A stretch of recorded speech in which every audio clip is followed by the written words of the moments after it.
देश में अंग्रेजों के जमाने से चले आ रहे कानून अब बदल गए हैं। देश में नए आपराधिक कानून लागू हो गए हैं। अब आईपीसी की जगह देश में भारत न्याय संहिता के तहत कानून काम करेगा। इस बड़े बदलाव को लेकर देश में सियासत भी शुरू हो चुकी है। जहां विपक्ष इस पर सवाल खड़े कर रहा है, वहीं सत्ता पक्ष इस फैसले को गुलामी के प्रतीक से आजादी बता रहा है। हरियाणा के परिवहन मंत्री असीम गोयल ने इसे बड़े बदलाव को लेकर बड़ा बयान दिया है। असीम गोयल ने कांग्रेस पर तीखा हल्ला बोला है। रिपोर्ट देखिए।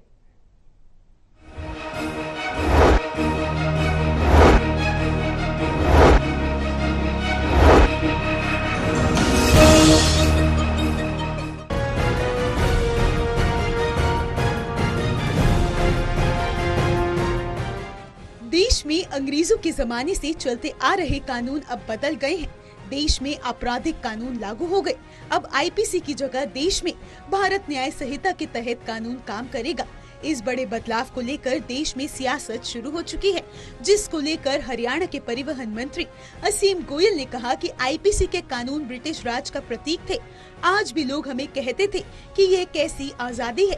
प्रधानमंत्री नरेंद्र मोदी बदलाव के नाते निरंतर ऐसे कदम उठा रहे हैं। देश अब उन चीजों को त्याग रहा है जो हमारी गुलामी के प्रतीक हैं।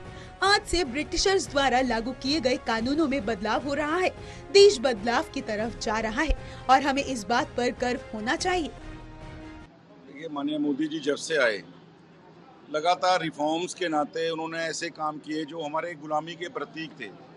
आज भी लोग हमें कहते थे कि आपका भारत आज़ाद हुआ, लेकिन किस प्रकार की आज़ादी आपको मिली है।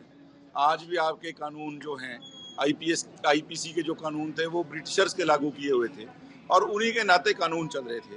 अब भारतीय दंड संहिता के नाते जो हमारे कानून जो हैं, अब 3 बड़े जो क्राइम से जुड़े हुए कानून हैं, उनका आज से जो इम्प्लीमेंटेशन शुरू होगा, आज से वो लागू होंगे। तो मैं समझता हूँ कि जो हमारी गुलामी के समय की जो कुछ प्रतीकात्मक जो गुलामी की चीज़ें हैं, धीरे धीरे देश उनको भी जो है त्याग रहा है और देश एक नए रास्ते पे, एक नई दिशा में आगे बढ़ रहा है। तो मुझे लगता है कि हर भारतीय को उसके ऊपर गर्व होना चाहिए। हरियाणा में विधानसभा चुनावों से पहले वोटर्स को साधने के लिए कांग्रेस ने संविधान बचाओ रैली निकालने का फैसला किया।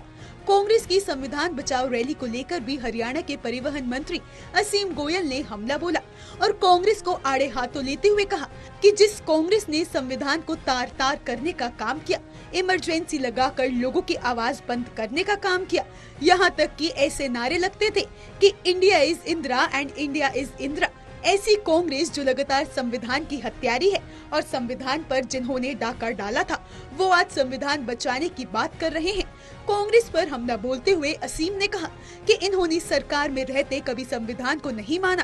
कांग्रेस ने देश में लोगों को भ्रमित और बहकाने की राजनीति की है। देखिए, कांग्रेस जिसने इस संविधान को लगातार तार तार करने का काम किया, चाहे लोगों की आवाज बंद करके इमरजेंसी लागू करने की बात है।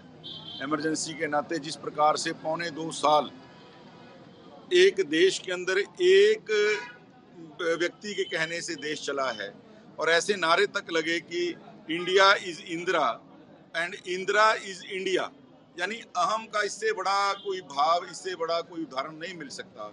जो लगातार संविधान की हत्यारी है, संविधान के ऊपर डाका डालती रही है, आज उस संविधान बचाने की यात्रा की बात कर रही है। जिन्होंने सरकार में रहते हुए संविधान नहीं माना, जिनकी अपनी पार्टी के अंदर संविधान नहीं है, जो सरकार में रहते हैं तो संविधान से छेड़छाड़ करते हैं।